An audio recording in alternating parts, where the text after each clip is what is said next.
भौम भवानी धाम की जय। मानस प्रेमी सज्जन वृंद कथा जहाँ विश्राम ली थी वहीं से आगे बढ़ी है। महाराज दशरथ की मूर्छा जब टूटी तो सुमंत्र को बुला करके कहा कि सुमंत, मेरे दोनों पुत्र कोमल हैं, सीता बहुत सुकुमारी है, इसलिए रथ लेकर जाओ और 2-4 दिन जंगल में घुमाकर आ जाओ। अगर दोनों भाई न लौटे तो सीता को जरूर लौटा लाना, क्योंकि महाराज जनक को मैं क्या मुँह दिखाऊंगा कि मैंने अपने जीवन काल में ही उनकी पुत्री को वनवास दे दिया। लय रथ संग सखा तुम जाहो, सुठ सुकुमार कुमार दो, जनक सुता सुकुमार, रथ चढ़ाई देखराई बन, फिर हो गए दिन 4, जो नहीं फिर धीर दो भाई, सत्य संद दृढ़ व्रत रघुराई, तो तुम विनय करहु कर जोरी, फेरी प्रभु मिथिलेश कुशोरी।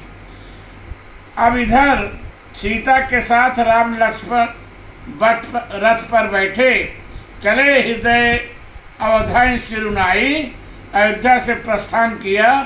तो श्री राम रथ पर जैसे चढ़कर चले, अयोध्या के लोग अयोध्या को अनाथ समझकर विकल लोग सब लगे साथा, विकल लोग सब लागे साथा। श्री राम के लाख समझाने पर भी वह नहीं माने और रथ के पीछे पीछे चलने लगे। बालक वृद्ध विहाय गृह, लगे लोग सब साथ, तब सा तीर निवास के प्रथम दिवस रघुनाथ। और सारे लोग पैदल चलने के कारण थके हुए थे, इसलिए उनको जल्दी नींद आ गई। और इधर देवता भी घबराए हुए थे कि यदि प्रेम बस प्रभु ने इनको नहीं लौटाया तो फिर हम लोगों का काम सुगम नहीं होगा। लोग सोग श्रम बस गए सोई, कछुक देव माता मति मोई। 2 घड़ी रात बीतने पर प्रभु ने सुमन से कहा, खोज मारि रथ हाकौ ताता, आन उपाय बनी नहीं बाता। सुमंत ने सचिव चलायो तुरत रथ, इत उत खोज दुराई। और उसके बाद यही चारों तरफ से सवेरे यही आवाज आ रही है, गे रघुनाथ भयो अति सोरी।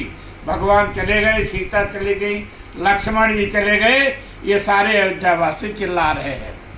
रथ कर खोज कतहु नहीं पावई, राम राम कहि चहु दिस धावई।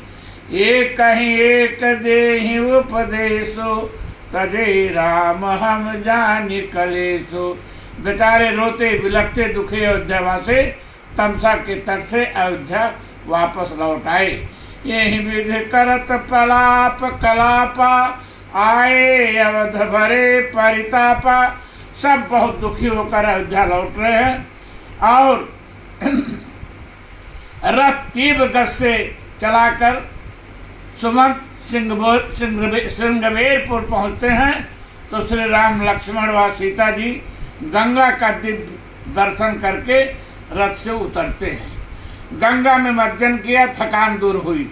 उधर समाचार पाकर निषाद राज वो भी पहुँच गया और अनेक प्रकार से प्रभु से विनय करके अपने नगर में चलने का अनुरोध किया, परंतु वनवासी प्रभु ने पिता की आज्ञा का संकेत देकर नगर में जाने से असहमति व्यक्त किया।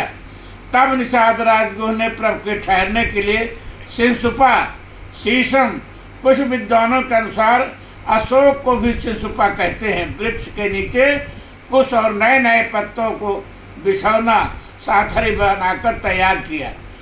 दोनों पत्ते का बना हुआ पात्र में पानी भर भर कर प्रभु के पीने हेतु रखा। प्रातः काल नित्यात क्रिया के बाद श्री राम ने बरगद बट का दूध मंगाया और लक्ष्मण के साथ ही अपने सिर पर जटाजूट बनाया। सुमंत जी यह दृश्य देख नहीं सके, उनके नेत्रों में जल भर आया। अनुज सहित सिर जटा बनाए, देखी सुमंत्र नयन जल छाए। सुमंत्र ने महाराज दशरथ का आदेश सुनाया और प्रार्थना की, लेकिन राम, लक्ष्मण और सीता अयोध्या आने को तैयार नहीं हुए। जब तीनों में से कोई भी लौटने को सहमत नहीं हुआ, तब सुमंत जी की क्या दशा हुई, देखें गोस्वामी जी के शब्दों में। नयन सूझ नहीं सुनई न काना, नयन सूझ नहीं सुनई न काना, कह न सके कछु अति अकुलाना।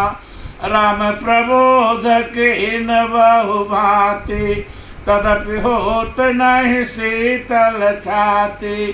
जतन अनेक साथ हित कीने, उचित उतर रघुनंदन दीने। ऐसी असमंजसपूर्ण स्थिति आ गई कि सुमंत्र के कुछ भी समझ में नहीं आ रहा। वो सोचते हैं मेटी जाई नहीं राम रजाई, कठिन कर्म गति कछु न बसाई। कोई रास्ता न मिलने पर सुमंत को अकेले ही वापस अयोध्या आना पड़ता है।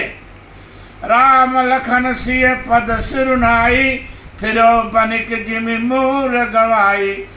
तब सुमंत जी राम और लक्ष्मण के चरणों में प्रणाम करके सुमंत जी ऐसे वापस होते हैं अयोध्या को जैसे कोई व्यापारी की मूल अर्थात पूंजी ही खो गई हो।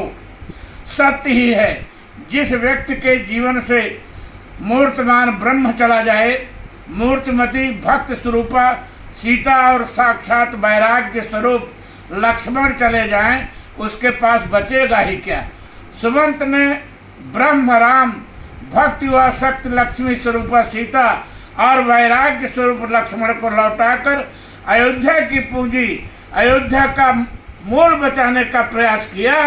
क्योंकि जिस व्यक्ति समाज, नगर, राजा के जीवन में ब्रह्म ज्ञान, भक्ति व वैराग्य नहीं है, वह निर्जीव और निरर्थक है।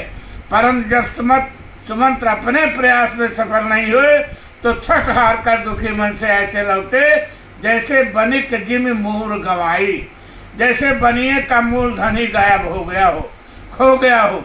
पहले तो व्यक्ति के जीवन में तीनों ज्ञान, भक्ति, वैराग्य होना आवश्यक है। यदि यह संभव न हो तो चाहे तीनों में से एक ही हो, अवश्य रहना चाहिए, अन्यथा व्यक्ति का जीवन व्यर्थ है।